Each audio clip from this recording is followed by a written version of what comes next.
Bonjour à tous et bienvenue pour cette nouvelle vidéo. Je suis ravie de vous retrouver pour ce nouveau coup de cœur de l'Avent. J'espère que vous allez bien, que vous avez passé une bonne journée hier. Et donc aujourd'hui, je vais vous parler de Piqûre de rappel d'Agathe Portail. Ouais, c'est ça. D'Agathe Portail, que j'ai lu cette année, donc.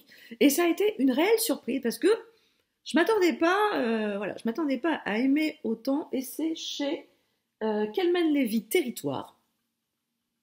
Je ne pensais pas aimer autant. On est dans une petite bourgade de la Dordogne. Vous avez un policier qui est muté en remplacement d'un congé maladie d'un capitaine de gendarmerie. Il arrive dans le village, il se dit bon, ça va être pépouze, il va rien se passer de particulier, ça va être un remplacement aux petits oignons. Sauf que il y a un monastère dans la petite bourgade qui décide de vendre une parcelle du monastère, et cette parcelle fait l'objet de vives convoitises d'un voisin qui veut étendre son parc photovoltaïque, et de l'autre côté deux patrons de start-up de vente de miel en ligne. Ce serait l'idéal pour eux, pour leur permettre d'étendre leur panel de ruches. Et v'là-t-il pas qu'une attaque d'abeilles tueuses vient frapper le village et tue l'un des deux patrons de cette fameuse start-up.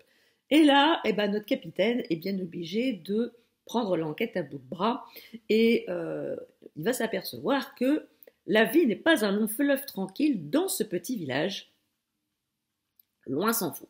Alors, à force d'enquêter, il va déterrer forcément de lourds secrets, des secrets de famille, des secrets qui méritaient surtout de rester bien enterrés, bien profonds. Mais, forcément, au vu de l'enquête, il faut bien que, tôt ou tard, ça sorte. Mais le gros point positif quand même de cette histoire, ce sont les personnages. Vous avez, outre les enquêteurs, mais vous avez aussi la tante du capitaine, comment il s'appelle déjà, d'Amberaille. Vous avez la tante du capitaine d'Amberaille qui aime beaucoup, mais alors beaucoup, jouer les Miss Marple et tient absolument à aider son neveu préféré dans ses enquêtes, et bon, forcément lui il est un petit peu obligé, il cède à sa vieille tata parce qu'il l'aime beaucoup, mais et il faut dire aussi que ça l'arrange quand même un tout petit peu, parce que on parle beaucoup plus volontiers à une vieille dame qu'à un policier. Donc il laisse sa tata œuvrer et se prendre du plaisir à mener l'enquête conjointement avec son neveu. Et j'ai beaucoup aimé cette histoire parce que ça m'a quand même fait penser à un cosy mystery à la française, parce que voilà, vous avez une petite bourgade dans le fin fond de la France où tout le monde se connaît, tout le monde semble s'apprécier, et puis finalement pas du tout, si on peut se tirer une balle dans le dos dès que son voisin a le dos tourné, allons-y gaiement. Donc, ça fait vraiment penser aux cosy mystery comme ceux qu'on a l'habitude de lire et qui se passent en Angleterre. Mais là, on est en France, et là, c'est un cosy mystery bien de chez nous. Les personnages, surtout les personnages de la tante, sont absolument truculents. J'ai passé un très très agréable moment avec tous les personnages.